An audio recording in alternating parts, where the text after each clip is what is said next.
या यात्रेत पाऊल चालू आहे सध्या. मराठा धनगर बांधव मिळून ही यात्रा साजरा करतात. खर तर महाराष्ट्रामध्ये ज्याप्रमाणे मराठा ओबीसी वाद पेटला असताना या बोरगाव सारख्या छोट्याशा गावामध्ये आपण पाहतो मराठा आणि धनगर बांधव अतिशय एकोप्याने या ठिकाणी विठ्ठलाची यात्रा साजरी करतात.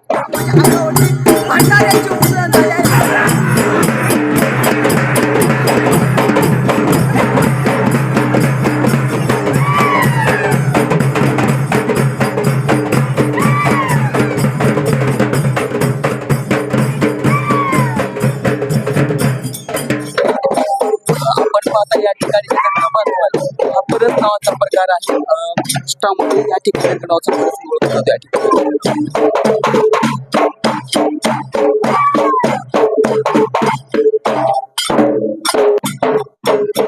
विठ्ठल गुरुदेवाची यात्रा आहे. बोरगाव झाडी या गावातील सध्या हे बांधव पाऊल खेळत आहेत. बोरगाव या गावाला या यात्रेचा गेल्या कित्येक वर्षाचा इतिहास आहे. या ठिकाणी आपण पाहताय बांधव या ठिकाणी दर्शन घेतात आणि परस नावाचा हा जो प्रकार आहे हा परस नावाचा प्रकार गेल्या कित्येक वर्षापासून या ठिकाणी खेळला जातो.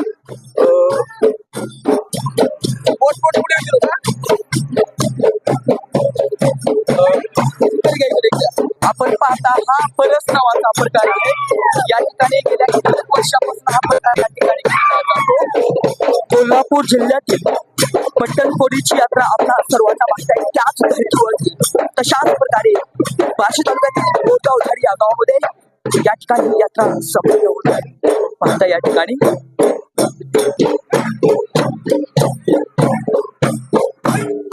आपण पाहता या ठिकाणी हा भक्तिभाव कशा प्रकारे दाखवला जातो. एक छोट श्रद्धा आहे. या ठिकाणी एक छोटस बाळ आहे.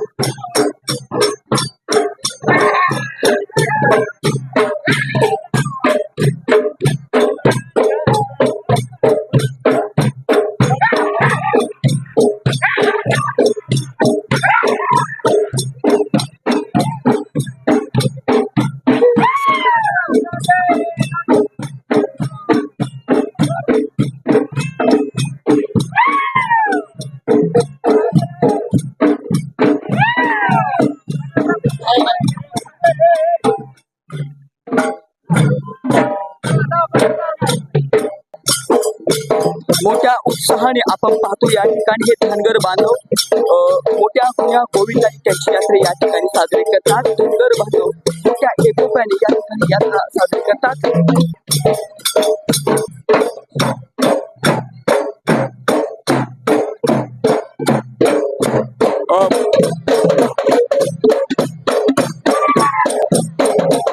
हा या यात्रेतील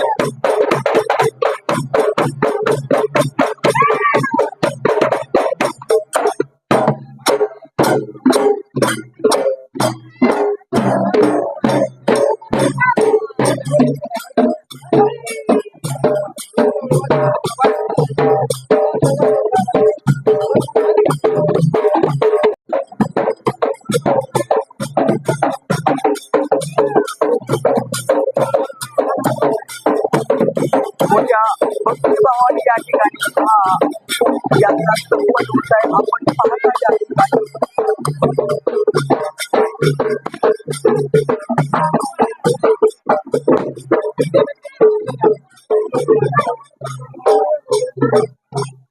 या ठिकाणी करण चव्हाण आणि दुसरे दोन करण चव्हाण आणि करण भोंग जात आहेत आणि कुमार कोरके आणि योगेशजी बोटे कपाळाला भंडारा लावून या ठिकाणी भक्तिभावाने जात आहेत. अगदी मनातून भाव आहे त्यांचा.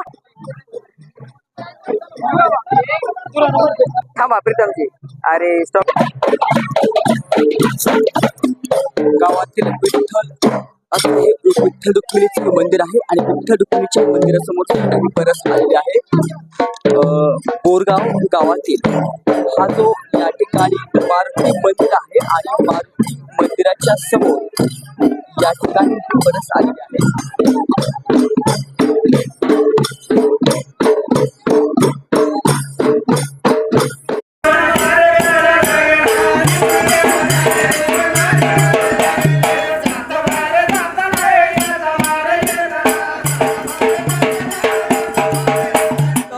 ही यात्रा या ठिकाणी संपन्न होते. ही परत या ठिकाणी आता त्या बोटे वाढत आहेत सगळे या ठिकाणी.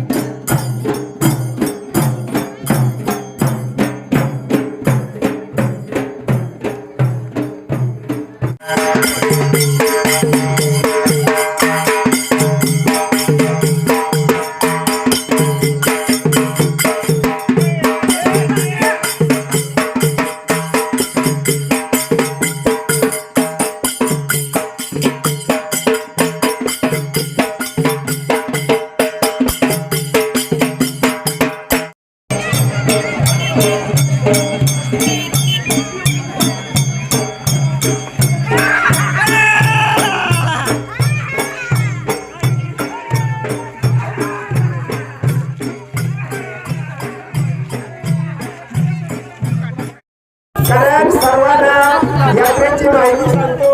तुमच्या माझ्या लेखात 1/12/1988 अण्णाची कीर्ती मूर्ती आपल्यात होती. कारण 1/12/88 त्या दिवशी अण्णा आपल्यातून मूर्ती घेऊन गेले, पण तरी त्यांची कीर्ती आणि जिवंत आहे. म्हणून तुम्हाला अडचणीतून दूर करणारे यशवंत अण्णा आहे. आज 36वी पुण्यतिथी होत आहे.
मोबाईलच्या तांत्रिक कारणामुळे व्हिडिओ शूट करताना सदरील आवाज या व्हिडिओमध्ये आलेला नाही, परंतु वास्तविक या ठिकाणी मी तिथल्याच्या मंदिर परिसरासंदर्भात माहिती दिलेली आहे. सोबत ही यात्रा ज्यांची होते त्या संदर्भात त्या घराण्यातील आम्ही ज्यांना लाडाने सुसामाई म्हणतो अशा सुसामाईसोबत मी संवाद साधला होता. हिचेच सासरे यांच्या 36व्या पुण्यतिथीनिमित्त या ठिकाणी ही यात्रा संपन्न झालेली होती. त्या संदर्भात तिला या यात्रेसंदर्भात मी काही प्रश्न विचारले होते आणि सदर प्रश्नांची तिने अतिशय चांगल्या प्रकारे उत्तर दिले होते. आपण पाहता पाठीमागे 2 मंदिरं आहेत. एक मंदिर आहे ते यशवंत अण्णांचं मंदिर आहे आणि दुसरं मंदिर आहे ते बिरुदेव विठ्ठलाचं मंदिर आहे. सोबत या यात्रेसाठी गेल्या कित्येक वर्षापासून ज्यांनी तन मन आणि धडाने काम करतात ते सज्जनराव आबाही या ठिकाणी आहेत. तर त्या संदर्भात यात्रेच्या संदर्भात त्यांनाही मी काही प्रश्न विचारले होते, परंतु सदर ठिकाणी माईकचा प्रॉब्लेम आल्यामुळे आवाज आलेला नाही आहे. त्यामुळे आपण या ठिकाणी बॅकग्राऊंडला काही गोष्टी सांगण्याचा निश्चितपणे तुम्हाला प्रयत्न केला आहे. हा व्हिडिओ तुम्हाला कसा वाटला लाईक करून आणि कमेंट करून मला अवश्य कळवा. हे आबा आहेत, आबांसोबत मी संवाद साधलेला आहे. यात्रे संदर्भात त्यांना काही प्रश्न विचारले होते. हा व्हिडिओ तुम्हाला कसा वाटला हे मला कमेंट करून अवश्य कळवा. व्हिडिओच्या शेवटी या ठिकाणी बिरुदेव आहेत आणि हे माझे 2 पुतणे आहेत या ठिकाणी. धन्यवाद.